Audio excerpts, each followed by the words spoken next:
नमस्कार, स्वागत है आपका फेडरल देश में। मैं हूं नीलू व्यास। दिल्ली के चुनाव के साथ साथ मिल्कीपुर में उपचुनाव भी है और ये डेट दिल्ली के चुनाव की और मिल्कीपुर का जो उपचुनाव है वो दोनों एक ही दिन है। लेकिन मजे की बात यह है कि मिल्कीपुर के चुनाव को लेकर घमासान शुरू हो गया है, क्योंकि मिल्कीपुर चुनाव के जो पीठासीन अधिकारी हैं जिनको चुना गया है, संजय शुक्ला, वो बीजेपी के पार्षद रह चुके हैं। वो बीजेपी से जुड़े हुए हैं, शिक्षक थे और उनको बकायदा पीठासीन अधिकारी चुना गया है। और जाहिर सी बात है कि इसको लेकर समाजवादी पार्टी ने काफी ऐतराज जताया है। कल उन्होंने एक ज्ञापन दिया वहां के डीएम को, डीएम ने उन्हें आश्वासन दिया कुछ इसमें देखेंगे क्या कर सकते हैं। लेकिन सवाल ये उठता है कि पीठासीन अधिकारी सत्तारूढ़ दल का व्यक्ति या सत्ता से जुड़ा हुआ व्यक्ति कैसे हो सकता है। ऐसे में चुनाव आयोग क्या कर रहा है, इसको लेकर बहुत सारे सवाल है और आज इसी पर हम चर्चा करेंगे। हमारे साथ दो वरिष्ठ मेहमान जुड़े हुए हैं और उनसे मैं आपका परिचय करवाती हूँ। हमारे साथ समाजवादी पार्टी के वरिष्ठ नेता सुनील सिंह जी हैं। सुनील जी, आपका बहुत बहुत स्वागत है। Thank you so much for joining. Suman Gupta ji हैं, वरिष्ठ पत्रकार और जो एडिटर जनमोर्चा फैजाबाद की लखनऊ एडिशन जो है। सुमन जी, आपका भी स्वागत है। और मैं सुमन जी से शुरुआत करती हूँ आज की। सुमन जी, लोगों को पता चले कि आखिर ये पीठासीन अधिकारी बीजेपी का व्यक्ति कैसे हो सकता है और ऐसे में चुनाव आयोग क्या कर रहा है। क्या चुनाव आयोग को उस व्यक्ति को नहीं चुनना चाहिए था? आज किसने डिसाइड किया कि ये बीजेपी का व्यक्ति संजय शुक्ला वहां का पीठासीन अधिकारी होना चाहिए? हाँ, निश्चित रूप से नीलू जी नमस्कार। निश्चित रूप से ये निर्णय जो है निर्वाचन अधिकारी के हाथ में होता है कि वो किसे पीठासीन अधिकारी बनाए और किसे न बनाए। आमतौर पे इसको ये लोग ये मान के चलते हैं कि वो कंप्यूटराइज रैंडम की नाम दे करके कि जितने भी नाम उपलब्ध हैं उसमें वो रैंडम जो है कंप्यूटराइज करके करते हैं। लेकिन किसी को करने से पहले उसका बैकग्राउंड भी देखा जाना चाहिए, क्योंकि जो शिक्षक नेता रहे, क्योंकि जो शिक्षा में रहे हैं वो बहुत सारे पार्टियों से जुड़े रहते हैं। तो निश्चित रूप से इस मामले में निर्वाचन अधिकारी और निर्वाचन आयोग को भी ध्यान देना चाहिए कि किसी भी प्रकार के चुनाव में ये ना हो कि कोई पक्षपात किया जा रहा है और पारदर्शिता होनी चाहिए, चुनाव कोई भी हो। क्योंकि हम जब डेमोक्रेसी में हैं तो हम चुनाव ही एक ऐसा माध्यम है जिसके माध्यम से हम समझते हैं कि हम अपने नेताओं का चुनाव करते हैं, निर्वाचित प्रतिनिधि हम तय करते हैं। अगर उस पर अविश्वास हो जाएगा इस तरीके से तो फिर भविष्य में ये हमारे लिए डेमोक्रेसी के लिए खतरे की घंटी हो जाएगी। जी हाँ, अब मैं सुनील सिंह जी के पास आती हूँ कि सुनील जी, ये कितना बड़ा इशू मिल्कीपुर के चुनाव में बन रहा है। पीठासीन अधिकारी ही अगर कॉम्प्रोमाइज लग रहा है और अगर वो बीजेपी का व्यक्ति है तो निष्पक्ष चुनाव हम कैसे एक्सपेक्ट कर सकते हैं? क्या कहना है आपका और समाजवादी पार्टी इसको लेकर क्या कर रही है? जी नीलू जी, ये कोई सामान्य चुनाव नहीं है। एक बाई इलेक्शन, इससे सरकार बनेगी और बिगड़ेगी नहीं, लेकिन योगी आदित्यनाथ के लिए बड़ा महत्वपूर्ण चुनाव है। योगी आदित्यनाथ का भविष्य टिका हुआ है इस चुनाव पर। पूरा देश, पूरा प्रदेश जानता है कि मिल्कीपुर चुनाव योगी आदित्यनाथ का भविष्य तय करेगा। और जब किसी का भविष्य बिगड़ता हुआ दिखेगा तो साम दाम दंड वेद जो भी उनके पास संसाधन उपलब्ध होंगे उसका सदुपयोग और दुरुपयोग किया जाएगा। मिल्कीपुर में यही देखने को मिल रहा है। मिल्कीपुर में जिस तरह से आचार संहिता की धज्जी स्वयं चुनाव आयोग उड़ा रहा है, वहां के डीएम और एसपी स्वयं भारतीय जनता पार्टी के वर्कर बनकर के काम कर रहे हैं। हमारी पत्रकार महोदया हैं वहां से, वो ग्राउंड जीरो पर मौजूद हैं, उनको दिख रहा होगा क्या निष्पक्ष चुनाव हो रहा मिल्कीपुर में। एक व्यक्ति को क्लीन चिट देने के लिए, उत्तर प्रदेश के मुख्यमंत्री को क्लीन चिट देने के लिए, उत्तर प्रदेश के मुख्यमंत्री को के ऊपर जो आरोप लग रहे हैं, उत्तर प्रदेश की मुख्यमंत्री की कुर्सी जो खतरे में है, उनकी कुर्सी को दुरुस्त करने के लिए जिस तरह से डीएम और एसपी एक वर्कर भारतीय जनता पार्टी का बनकर के काम कर रहे हैं, जो भारतीय जनता पार्टी सूची दे रही है, जो जैसा कि अभी मैडम ने कहा, पत्रकार महोदया ने कहा कि एक रेंडमली कंप्यूटराइज होता है, सही बात है। लेकिन जब उस सूची को रेंडमली किया जाएगा, जो सूची भारतीय जनता पार्टी उपलब्ध कराएगी, तो ये लोकतंत्र के लिए बहुत बड़ा खतरा है। और मिल्कीपुर में ये देखने को मिल रहा है। मिल्कीपुर में जिस तरह से भारतीय जनता पार्टी की सूची, अच्छा एक सबसे आश्चर्य की बात और है नीलू जी कि टाइटल देख करके वहां पे ड्यूटी लगाई जा रही है, चाहे पुलिस की ड्यूटी हो, चाहे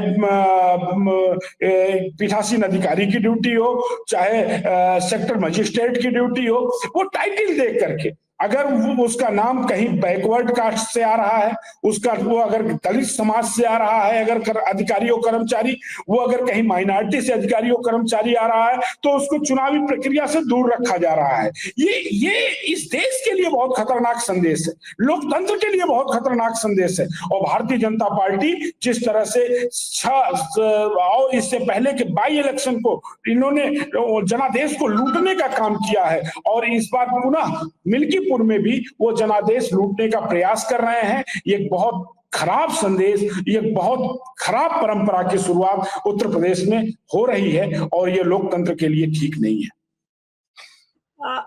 मैं अब सुमन जी के पास आती हूँ कि सुमन जी, मिल्कीपुर के चुनाव को देखकर आपको क्या लग रहा है कि क्या साम दाम दंड भेद, और अगर प्रिसाइडिंग ऑफिसर ही बीजेपी का है तो फिर हम क्या एक्सपेक्ट कर सकते हैं, और क्या इस चीज को लेकर कोई पार्टी या दल, जैसे कि समाजवादी पार्टी ने ज्ञापन दिया, कोई इसको लेकर क्या अदालत जाने के लिए तैयारी में है? आपका क्या मानना है कि किस तरीके का चुनाव वहां पर मिल्कीपुर में देखा जा रहा है?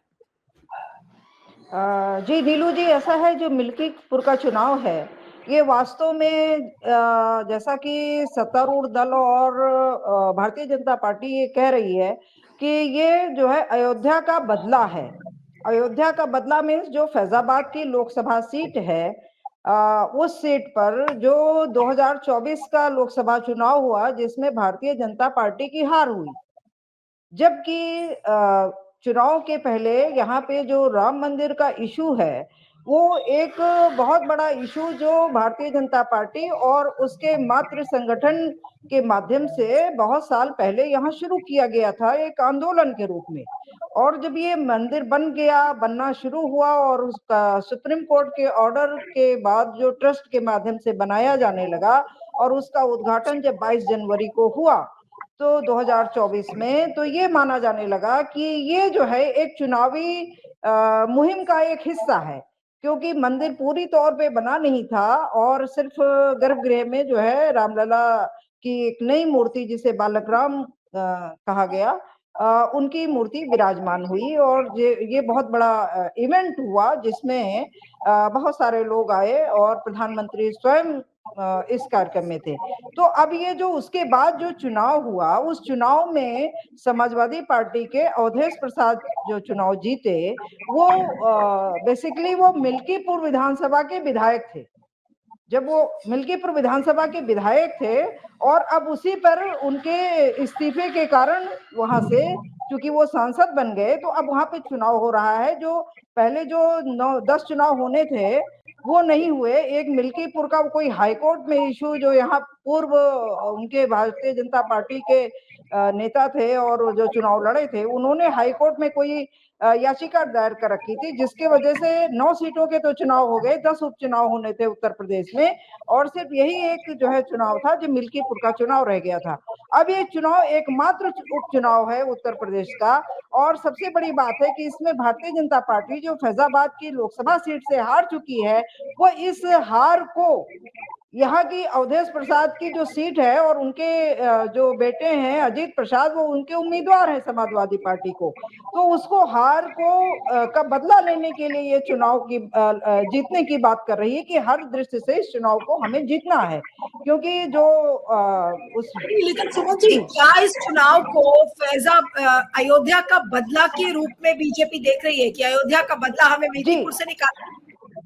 जी, इसलिए क्योंकि अवधेश प्रसाद वहीं के विधायक थे जो अब सांसद हो गए हैं फैजाबाद लोकसभा सीट से, क्योंकि फैजाबाद लोकसभा सीट में ये मिल्कीपुर विधानसभा भी आती है, जो 5 विधानसभा है उसमें मिल्कीपुर विधानसभा भी आती है, जो सुरक्षित क्षेत्र की है, अनुसूचित जाति सुरक्षित है। जी सुनील जी, लेकिन अब ये क्या समाजवादी पार्टी के लिए एक तरीके से ये डू और डाई बैटल नहीं है? अयोध्या जीतने के बाद अगर मिल्कीपुर हार जाते हैं और जिस तरीके से प्रिसाइडिंग ऑफिसर भी कॉम्प्रोमाइज लग रहा है, तो ऐसे में आप लोग क्या करेंगे? क्या अदालत जाएंगे? दर्द तो यही है नीलू जी कि एक दलित का बेटा इनके ताम झाम को जिस तरह से पूरे देश नहीं पूरे विश्व में अयोध्या को प्रसारित किया गया। ठीक है, अयोध्या प्रभु श्री राम की नगरी है, हमारे लिए आस्था का विषय है, हम राम को मानते हैं, राम को पूजते हैं, हमारे लिए भी राम पूजनीय है। लेकिन जिस तरह से पॉलिटिकल लाभ लेने के लिए, राजनीतिक लाभ लेने के लिए भारतीय जनता पार्टी ने बड़ा तामझाम किया, बड़ा प्रचार प्रसार किया, ऐसा लगा कि 2024 का पूरा चुनाव अयोध्या के नाम पर लड़ा जाएगा। लेकिन अयोध्या वासियों ने ही भारतीय जनता पार्टी को आईना दिखाने का काम किया। एक दलित के बेटे को, एक दलित समाज से आए हुए बेटे को, अंबेडकर की विचारधारा को मानने वाले एक व्यक्ति को अयोध्या के लोगों ने सांसद बना दिया। इस बात का बहुत कष्ट है भारतीय जनता पार्टी के लोगों को। उत्तर प्रदेश के मुख्यमंत्री योगी जी को बहुत कष्ट है, बहुत दर्द है कि एक दलित का बेटा कैसे अयोध्या को जीत लिया। अब वो जीत लिया तो किसी तरह से उसमें पर्दा डालने के लिए, और ये मैंने पहले कहा अपने वक्तव्य में कि यह मिल्कीपुर का चुनाव योगी आदित्यनाथ का भविष्य तय करने जा रहा है, और योगी आदित्यनाथ का भविष्य खतरे में ना पड़े इसके लिए जिसको चाहो, अगर चाहो तो भारतीय जनता पार्टी के जिलाध्यक्ष को पीठासीन अधिकारी बना दो, भारतीय जनता पार्टी के मंडल अध्यक्ष को बीएलओ बना दो, लेकिन किसी तरह से सीट जीतो। लेकिन ऐसा होने नहीं जा रहा है। मिल्कीपुर की जनता समाजवादी पार्टी के साथ है। आप देखेंगी 8 तारीख को जब परिणाम आएगा तो परिणाम समाजवादी पार्टी के पक्ष में परिणाम आएगा, और एक बार अयोध्या की घटना की पुनरावृत्ति होगी और मिल्कीपुर भी भारतीय जनता पार्टी सारे हथकंडे अपनाने के बाद हारेगी। क्योंकि एक तरफा पत्रकार महोदया वहां की हैं, जिस तरह से जनता का रुख समाजवादी पार्टी के तरफ है, भारतीय जनता पार्टी के साजिश के खिलाफ है। आप देखेंगी जनता इस समय, जनता गुमराह होने वाली नहीं है। इस समय जनता को, उत्तर प्रदेश की, खास करके उत्तर प्रदेश की जनता महंगाई से त्रस्त है, बेरोजगारी से त्रस्त है, जिस तरह से भ्रष्टाचार बहुत मजबूती के साथ व्याप्त है समाज के अंदर। आज आप जिस तरह पुलिस को खुली छूट दे दी गई है, वहां पे पूरी तरह से प्रशासन निरंकुश हो चुका है। प्रशासन के निरंकुशता के खिलाफ, भ्रष्टाचार के खिलाफ, महंगाई के खिलाफ, बेरोजगारी के खिलाफ मिल्कीपुर की जनता वोट देने जा रही है और समाजवादी पार्टी को रिकॉर्ड मतों से वहां पे जिताने जा रही है। सुनील जी, एक चीज और भी है, जब लास्ट टाइम बाई इलेक्शंस हुए थे तो देखा गया था कि कैसे पुलिस लोगों को रोक रही थी, मुसलमानों को घर से निकलने नहीं दे रही थी, ये सारी चीजें हमने देखी थी। अगर उस चीज का रिपीट होता है तो फिर क्या करेंगे? और उसके बाद में अंतिम कमेंट के लिए मैं आऊंगी सुमन जी के पास। जी सुनील जी बोलिए। देखिए,